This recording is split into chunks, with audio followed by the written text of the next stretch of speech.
So, ano ito? So, meron ditong person din, no? Kung sino man itong nasa isip ninyo, Aris, no?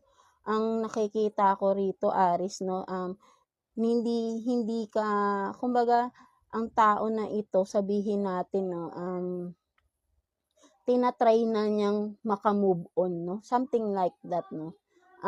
Masyado siyang, maybe, I don't know kung anong naging connection niyo. Maybe ang naging connection niyo before ay tungkol sa pera, no? Something like that. Kung sino man itong tao na nasa isip mo ngayon, no?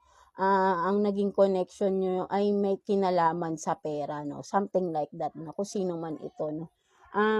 Ang tingin ko rito, no, kung sino man ito, no, parang nagmo-move on na siya or tuluyan ng lalayo itong tao na ito, no. Kung sino man ito, baka may utang to sa inyo kasi may kinalaman sa pera, eh, no.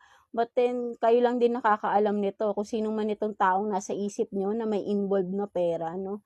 Ay, ang nakikita ko rito, no, nakokonsensya siya, eh, no, something like that. But then, ang nakikita ko, no, tuluyan tong lalayo, no, hindi siya maghihingi ng forgiveness or whatever na sa nagawa niya, no.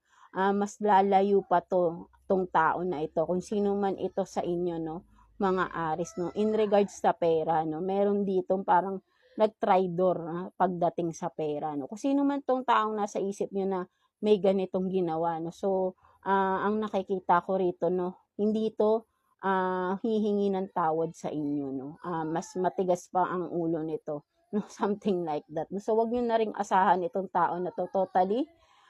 Kalimutan niyo na rin ang person na ito because wala naman din siyang magagawang pakipakinabang sa buhay ninyo, no. Something like that, right, no? Ang nakikita ko pa nga rito, mas nangangailangan pa tong tao na ito. Kaya siguro, baka kung babalik to sa inyo ay hihingan lang kayo ng pera nito, no? Something like that, no? So, ayun yung nakikita ko dito, no?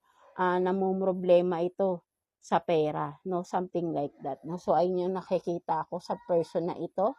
Kung sino man ito, kayo lang din ang nakakaalam yan, no? Mga Aris natin, right? No? So, yeah, kuha pa tayo ng cards for you, mga Aris natin. Ano pang meron sa sitwasyon ninyo? Kuha tayo ng 2 cards here for you, Aris. Tingnan pa natin ano pang meron para sa inyo, mga Aris natin. What else? So, closed off, guarded, resistance, and then epiphany,